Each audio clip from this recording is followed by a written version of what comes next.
Что произошло с парнем, о котором ваша девушка сказала, что о нем не стоит беспокоиться? Он заблокировал ее, потому что узнал обо мне примерно в то же время, когда я узнал о нем.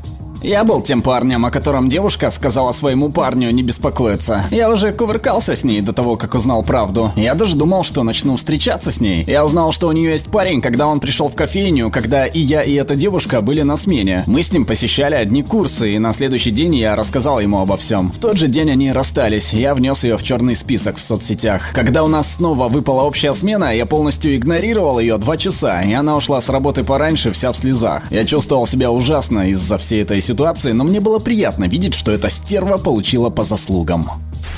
Она забеременела от него еще до окончания нашего развода. Он подал на развод со своей женой после того, как моя бывшая родила от него. Через 2 года она изменила ему с очередным другом и ушла к нему. Посмотрим, сколько продлится ее 3-й брак. У меня была небольшая интрижка с девушкой на моей прежней работе, когда я уже собирался уволиться. Мы проводили вместе много времени, разговаривали 1 на 1 и так далее. Однако, когда я общался с ней, один из менеджеров постоянно подкатывал к ней, оплачивал ее обеды, переводил ее в те отделы, в которые она хотела перейти и т.п. Я подшучивал над ней из-за этого, но она всегда отшучивалась и настаивала на том, что он ей не интересен. Парень, в конце концов, был уволен, потому что не контролировал себя, приставал к женщинам в офисе. Поговаривали, что у начальства накопилась целая стопка жалоб на него. В общем, наступило время, когда я решил, что хочу перейти на следующий уровень и пригласить ее на свидание, но она отвергла меня и перестала со мной общаться. Ну и ладно, я решил забить на это и перешел на новую работу. Через несколько месяцев нашел себе девушку, и на этом все и кончилось. Спустя годы коллега с прежней работы написал мне и вдруг сообщил такое: «А ты знал, что та девушка сейчас в отношениях с приставучим менеджером?» Я посмеялся, но, конечно же, посмотрел ее страницу в инсте и увидел, что она переехала в Техас, чтобы быть с ним. В любом случае, совет им да любовь. Мы были вместе 6 лет, и она порвала со мной, заверив, что у нее нет никого, хотя я спросил, не бросает ли она меня ради этого конкретно парня. Она сказала мне: точно не ради него, он просто друг. Через неделю они начали ходить вместе на свидания, а через месяц стали парой. Хотя незадолго до этого она ни с того ни с сего прислала мне сообщение, что хочет побыть одна и пожить ради себя. Я даже ни о чем ее не спрашивал. Видимо, она сделала это, чтобы сохранить контакт со мной. Через 2 дня после сообщения она открыто пошла на свидание с этим парнем, спустя месяц после того, как бросила меня. Полагаю, что я мог это предвидеть, так как она состояла в женском студенческом клубе, а он был в мужском студенческом клубе, и они внезапно начали очень тесно общаться. Я до сих пор не понимаю, как можно 6 лет быть с одним парнем и уже через месяц начать встречаться с другим, убеждая предыдущего парня, что у тебя никого нет. Я думал, что после 6 лет должно быть какое-то уважение. Я бы предпочел, чтобы она сама рассказала обо всем, вместо того, чтобы лгать, и она прекрасно это знала. Я застал их в мой день рождения. Честно говоря, я думаю, меня больше расстроил тот факт, что она не позволила мне попрощаться с ее сыном от предыдущих отношений. Мы сильно привязались друг к другу, а она попыталась прибегнуть к газлайтингу, заявив, что я виноват в ее измене. Ага, но нет, я с самого начала сказал тебе, чего хочет этот парень. Спасибо, что доказала мою правоту. Первая девушка, она начала спать с ним, ушла от меня к нему, и вскоре ее отец отрекся от нее и перестал ее содержать, потому что она пыталась выпросить у него деньги на себя и своего парня. Я узнал об этом лишь спустя годы, когда случайно столкнулся с ее отцом. Он обрадовался мне так, будто мы не общались не несколько лет, а всего несколько дней, и заверил меня в том, что я нравился их семье. Вторая девушка заявила, что он изнасиловал ее, хотел помочь ей обратиться в полицию или хотя бы просто в больницу. Это оказалось ложью. Мы расстались, а она в итоге начала встречаться с ним. После того, как мы расстались на дружеской ноте, она в итоге дважды предлагала ему пойти на свидание с ней. Он отказал ей оба раза. Мы с ней все еще друзья, и она сама рассказала мне об этом. Я довольно неплохо знал его, хороший парень. Я вообще не беспокоился о нем, когда мы были в отношениях с ней. И потом, когда я увидел, что он отверг ее, я убедился, что мне реально не о чем было беспокоиться. Я услышал, как она сказала подруге, что у нее на работе появился симпатичный парень. Я в шутку спросил об этом, и она сказала: «Не беспокойся, я ему не по зубам». Они начали встречаться после того, как мы расстались, потому что он так сильно поддержал ее во время нашего расставания. Сейчас они помолвлены чуть больше года, и слава богу за это.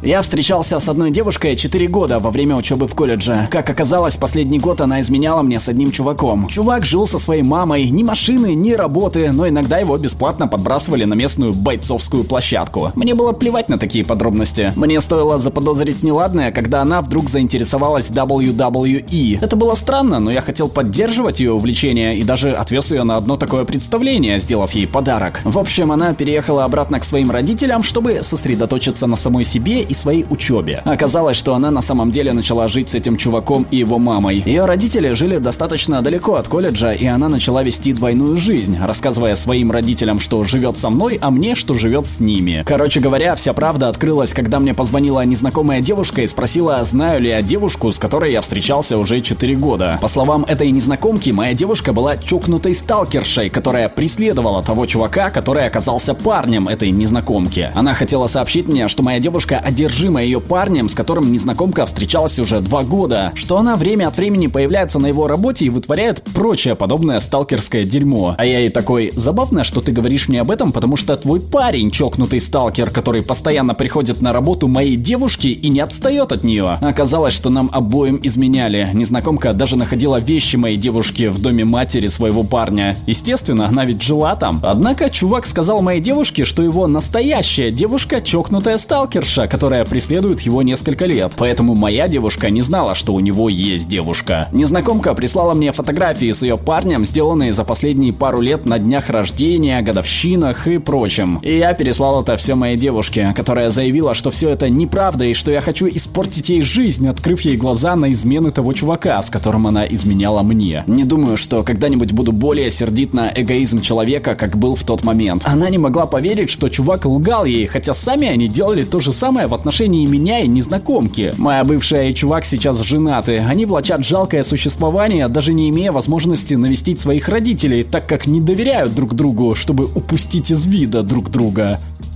Первый раз. Не беспокойся, он гей. Прошло 4 года, они все еще вместе. Второй раз. Не беспокойся, я переспала с ним 1 раз по ошибке. Иногда меня тянет на мужчин постарше. Это так неправильно. Прошло 2 года, они все еще вместе. Третий раз. Не беспокойся, даже если мы расстанемся, он не в моем вкусе, и я ни за что не стану встречаться с соседом. Прошло 8 месяцев, они все еще вместе. Я просто парень-передержка для девушек, пока они не встретят того самого. Я и моя девушка на тот момент были вместе 2,5 года. Ближе к концу наших отношений она начала часто проводить время с этим парнем, хотя я не знал, что мы скоро расстанемся. Они переписывались каждую ночь, и когда я спрашивал ее о нем, она говорила, что у него есть девушка, что они просто друзья и что мне нужно перестать беспокоиться. Она порвала со мной, чтобы уделять больше времени себе самой, заверив, что она хочет некоторое время побыть одна. Через 2 недели после нашего расставания она написала мне, что хочет, чтобы мы остались друзьями. Я посмотрел ее страницу в Инстаграме и увидел, что она отметила его имя и пишет всякую чепуху про любовную любовь. В октябре прошлого года я познакомился с девушкой в клубе, и она дала мне свой номер. Мы много общались. Она начала нравиться мне, я ей тоже нравился. Мы начали встречаться, у нас были крепкие отношения. Но потом я узнал, что у нее есть друг, который покупает ей цветы, водит ее в кино и т.п. Она не рассказала мне об этом, я узнал об этом сам. Можете думать, что я не уверен в себе, но меня это обеспокоило. Я заговорил с ней об этом, и она такая: он всего лишь друг, не беспокойся об этом и т.п. Она сказала, что может заблокировать его, если это так беспокоит меня. Я подумал, что, наверное, мне действительно не стоит беспокоиться об этом. Я не нравился ее родителям, и они заставили ее расстаться со мной. Мы разъехались, но пообещали друг другу, что будем на связи и будем ждать друг друга. Прошло несколько месяцев, и я узнал, что она спит с тем другом. На тот момент мы не общались уже несколько месяцев, но я рассердился и написал ей: да, я знаю, что в то время она не была моей девушкой, и она была свободна, но у нас были чувства, мы обещали друг другу. Она попыталась оправдаться: ты не знаешь, как я настрадалась, я устала ждать, мне надоело ждать. И он просто оказал мне внимание, в котором я так нуждалась. Это произошло само собой. Она продемонстрировала полное пренебрежение к моим чувствам, а мне было больно из-за ее предательства. Но затем она попыталась превратить отношения с ним в официальные, и он ушел от нее. Он хотел лишь чпокаться с ней и ушел, получив то, что хотел. И она попыталась вернуть меня, заявив: я так и не забыла тебя, не знаю, о чем я думала. Она бросила меня, и не в последнюю очередь из-за того, как сильно сблизилась с этим чуваком за очень короткий промежуток времени. Они познакомились на работе и уже через 2 недели запланировали совместную поездку на отдых. И так вышло, что именно в те выходные был мой день рождения. Все было уже спланировано, и меня в этих планах не было. Обсуждению это не подлежало. Примерно через 2 месяца после того, как она рассталась со мной, они начали встречаться. Прежде она миллион раз говорила мне, что мне не о чем беспокоиться. Она не могла понять, почему меня так волнует то, что она уезжает на отдых с этим парнем. Если не ошибаюсь, они встречались около 5 месяцев и расстались. Позже я узнал, что ему было 28 лет, а ей 19, 18, когда они начали встречаться. Сейчас она алкоголичка, работает на минимальный оклад, живет с родителями. Она провалила 4 из 5 экзаменов в колледже. Я буквально увернулся от пули. Обязательно подпишитесь на наш канал, чтобы не пропустить новые супер интересные обсуждения. Становитесь нашим патроном по ссылке в описании и слушайте наши выпуски фоном, без рекламы и цензуры. Ну а пока предлагаем посмотреть другие наши видео.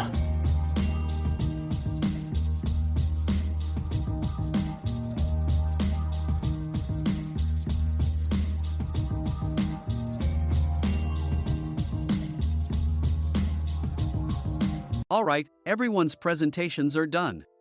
Nick, the manager, said as he tried to move the discussion forward. Excuse me, I haven't. I recently found out something. Nick interrupted me and began to speak. There's apparently someone in this department who didn't graduate high school and is just a part-timer. Meetings should be for employees only. Absolutely right. His lackey, Mike, of course, agreed with Nick.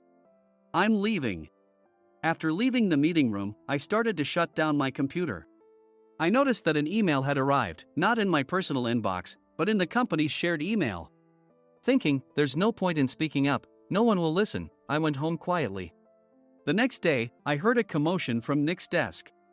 He was staring at his computer screen, his face pale. Nick? Is something wrong? Mike looked at the screen with him.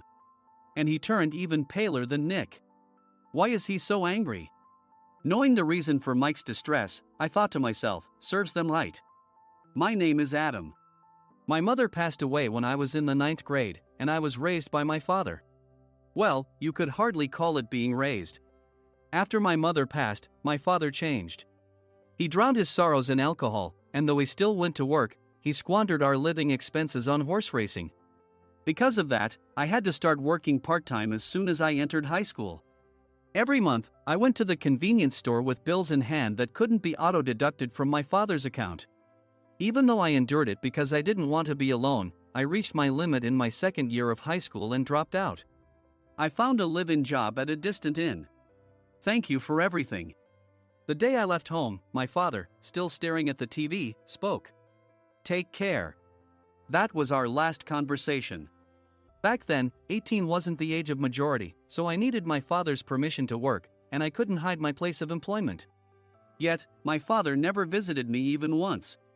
I kept working just to survive, and before I knew it, I was 42. Years of hard work paid off, and I was transferred to the headquarters. I was thrilled to be recognized by the company, as I thought I'd be working in the field until retirement due to my lack of formal education. Listen up. Our work can change the future of our employees. Don't drag us down.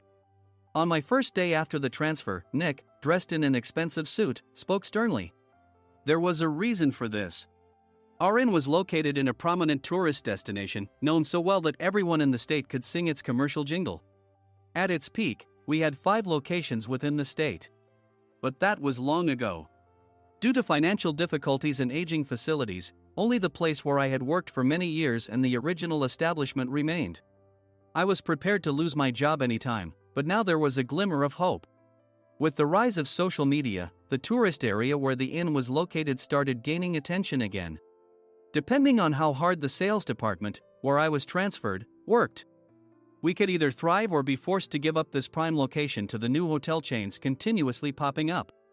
For Nick, who had switched careers from another industry to strengthen our sales, this was a battle he couldn't afford to lose.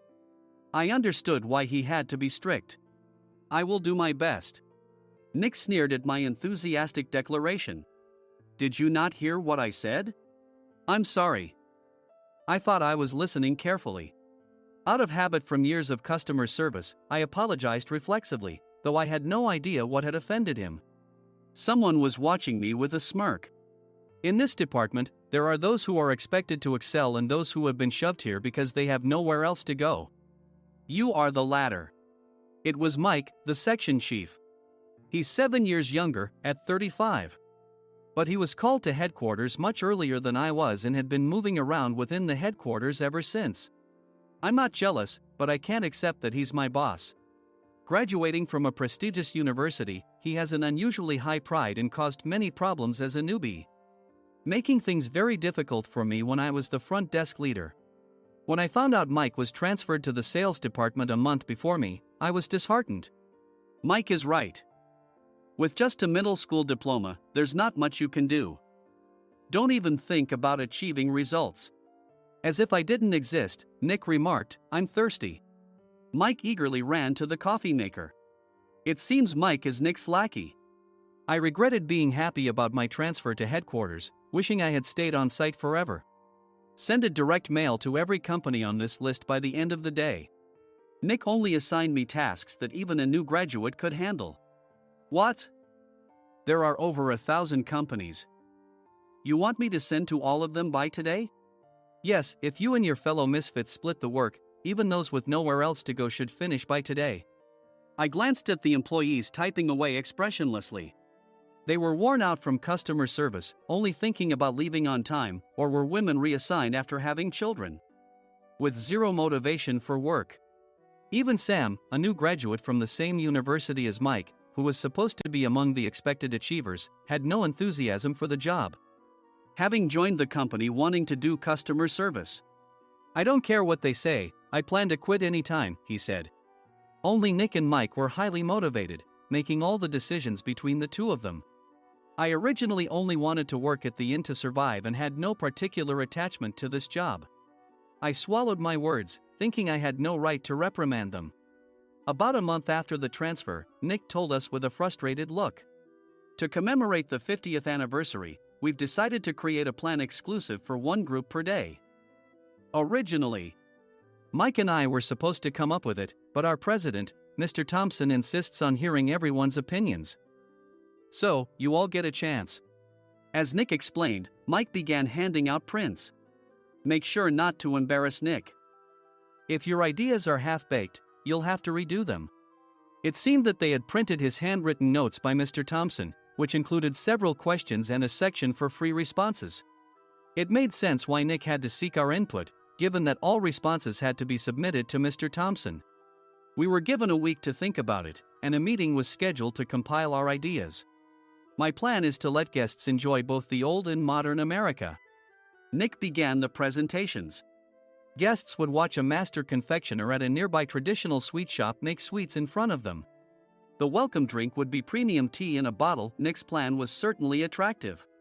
After his presentation, Nick called on us to present in the order we were seated. Just as I stood up for my turn. "All right, everyone's presentations are done." "Excuse me, I haven't. I recently found out something." Nick interrupted me.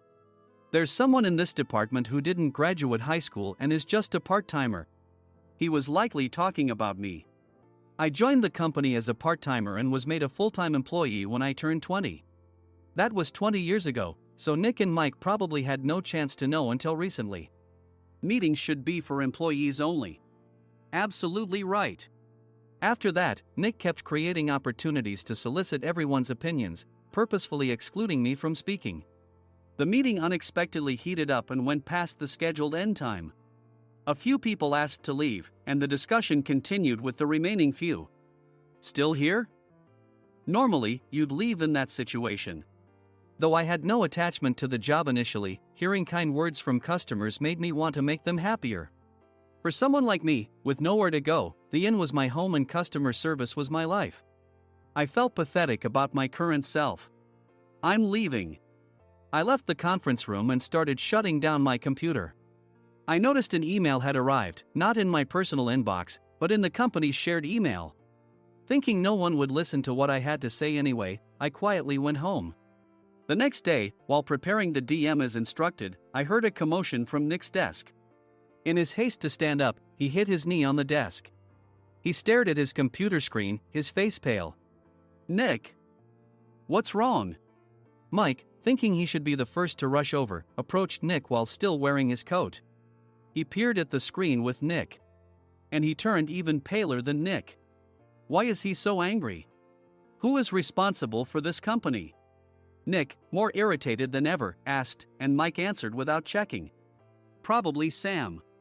Sam wasn't there because he was attending a morning training session for new hires. Nick gave up on getting angry and returned his gaze to the screen. They were looking at an email that arrived right after the end of the working day yesterday. Apparently, no one, including me, had checked it before leaving. The email was from a large company that used us for their annual employee trips. The president and executives of that company also frequently used our services personally. President of the company, Mr. Mason himself, had declared that neither he nor his company would ever use our services again. Well, some companies cancel their employee trips or stop using our services due to financial struggles.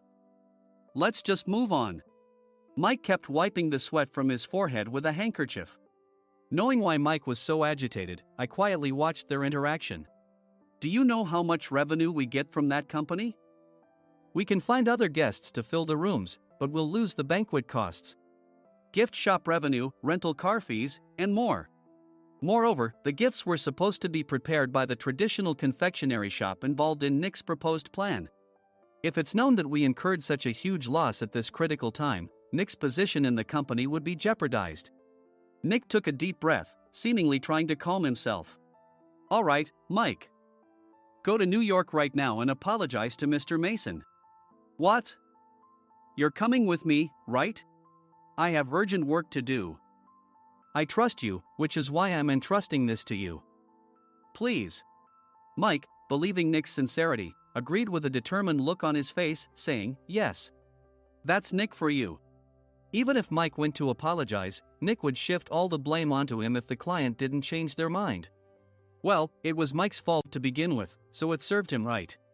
About 3 hours later, Sam answered a call from somewhere and repeatedly apologized, saying, I'm very sorry. Everyone watched to see what was happening. After ending the call, he informed Nick with a weary tone. When Mike arrived at the client's company, he only made things worse, further infuriating Mr. Mason. He was demanding, get his boss here immediately. It was no wonder Sam was exhausted, dealing with such a call right after returning from training. What is that idiot doing? All right, Adam, you're coming with me. If sacrificing Mike didn't work, then I must be next. Normally, I'd want to refuse at all costs, but I saw an opportunity in this situation. If I can be of assistance, I'd be happy to join you. I immediately followed Nick, and we flew to New York. When we introduced ourselves at the reception, it became clear how serious the situation was. As the receptionist personally escorted us to the president's office. Angry voices leaked through the door, making both Nick and me uneasy. Excuse me. I'm Nick, the supervisor. I understand my subordinate has caused you trouble, and I deeply apologize. Nick, with his experience in the corporate world, knew enough to offer an apology before excuses. However, his customer service skills left much to be desired. I sighed as I saw Mike trembling like a small dog in the corner of the room. What kind of training are you giving your subordinates? Mr. Mason glared at Nick with a red face. The intensity of his gaze made even Nick take a step back. Regrettably, I joined this company only 2 years ago and was unaware of Mike's issues. I should have identified his shortcomings sooner. Indeed. I should have realized sooner. No sensible person would come to apologize and then give a lengthy presentation on the drawbacks of not using their in. Nick froze, his mouth slightly open. Suspecting the worst, I picked up the documents that had fallen to the floor. It seemed Mike hastily prepared these documents on the plane, listing the disadvantages. Disadvantage 1, if you change the venue for the company trip, employees might suspect it's for cost-cutting reasons, leading to a negative impression. Reading it aloud half-jokingly, Nick snatched the papers from my hand and checked the contents with a furious expression. Among the stack of documents was a receipt from a nearby convenience store's copy machine. I felt a pang of dread, hoping he hadn't shown the receipt as well. What do you think he said when I asked what kind of nerve he had to do this? I'm very sorry. Faced with the dire situation, Nick must have thought there was nothing left to do but apologize. In a voice smaller than I'd ever heard from him, he uttered words of apology. He said, "I'm a Harvard graduate. I don't believe I said anything wrong." Mike! What have you done? Forgetting his plan to pin the blame on Mike, Nick yelled loudly, even in front of Mr. Mason. "I didn't do anything wrong." "You're still saying that? Look at him." Mike pointed at me with a shaking hand. "I was assigned to headquarters in my 20s and now I'm a section chief. This guy only made it to headquarters at 42. Everything I've done proves I was right. So why are we losing the contract?" Having said his piece, Mike collapsed to the floor. "Of course. You were sent there because you had nowhere else to go." Mike never expected to hear such words from someone he looked down upon. He lunged at me, and Nick hurriedly stepped in to stop him. "Mr. Thompson told me Mike is a quick thinker, and to take good care of him." There's no way he was pushed aside. "Don't make things worse here. He didn't say quick thinker, he said only quick-witted, didn't he?" I don't remember that part. I recalled the many troubles Mike caused when he was a newbie. When Mike was on the front line, his pride was so high that he never apologized to customers. Customer service, especially in our job, doesn't work alone. It brings both good and bad situations. If the front staff or housekeepers made mistakes, or the cleaning company didn't properly clean a room, one had to apologize to the customers regardless of personal fault. Mike, in such situations, would never apologize, insisting he wasn't at fault. This often angered customers, and as the front desk leader, I frequently had to apologize on his behalf. He caused complaints and disrupted operations, which is why he was quickly moved to headquarters. In departments where he didn't interact directly with customers, his quick thinking was beneficial and things went well. But it seemed his flaws were starting to show. Corporate reservations are supposed to be entered into the system by the sales representative. But a quick check yesterday revealed that more than 10 items were missing from the client's reservation. The handover document clearly stated what needed to be prepared. Why didn't you enter it into the system? Why do we have to give them special treatment? Filling rooms near the banquet hall, setting up all the food in advance. Specifying the brand of wine, they're too demanding. No wonder he always angered customers, I thought, feeling a headache coming on. Grouping them in rooms near the banquet hall is for our benefit too. It makes it easier for the staff to set up beds and serve breakfast since everyone's schedule is synchronized. As for the other requests, Mr. Mason suggested them to lighten our load. I didn't know that. Nick finally seemed to realize that Mike was the one who had angered the client. What did you say to them? I just told them we wouldn't give them special treatment anymore. We shouldn't waste effort on things that don't bring in money. I was utterly exasperated at his lack of understanding of customer service. Of course, we shouldn't comply with unreasonable demands.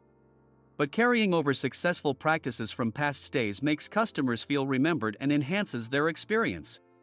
Good memories encourage repeat visits. That's part of our job. I looked down at Mike, who was sitting on the floor.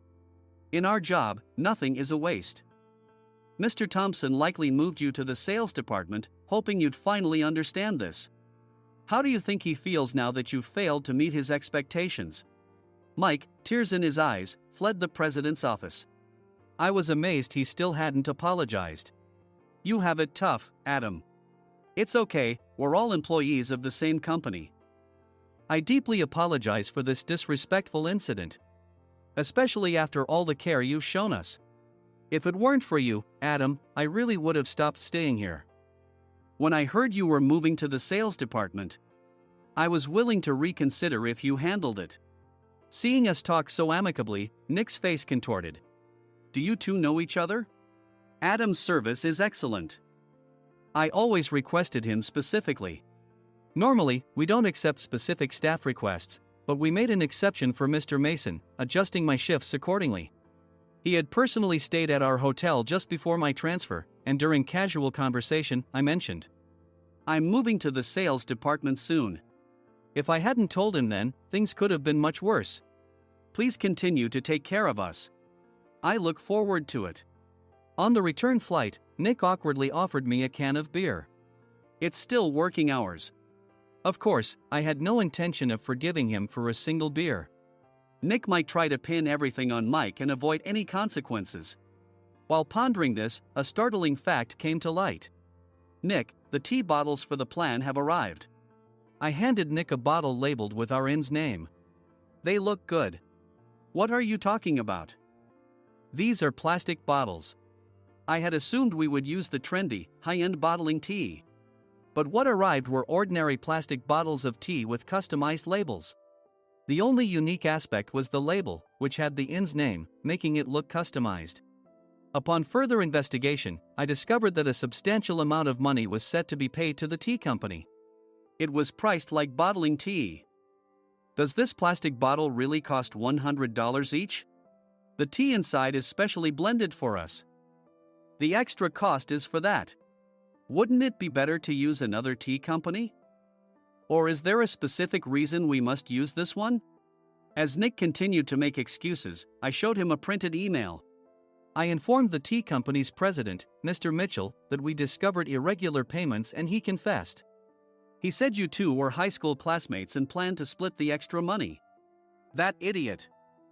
Why did he confess? That's not important. You should worry about yourself, this could turn into a police matter. Opening the bottle cap, I suggested. How about calming down with this tea? It supposedly has a relaxing effect. Nick drank the tea frantically. In the following days, decisions were made about their fates. Mike was reassigned to the General Affairs Department, with no chance of transfer or promotion, as per Mr. Thompson's orders. As for Nick, since the payment to the tea company hadn't yet been made, he narrowly avoided legal trouble.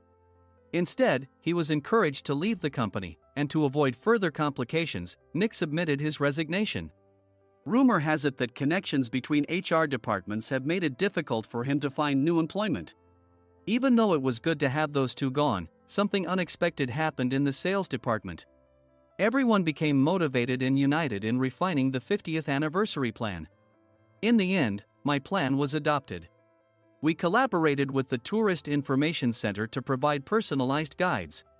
The plan, tailored to the number of guests, was truly special for the 50th anniversary. Hey, is Adam's family coming to stay? I immediately booked that special plan for my family. Sam noticed it on the reservation list and quickly picked up on it.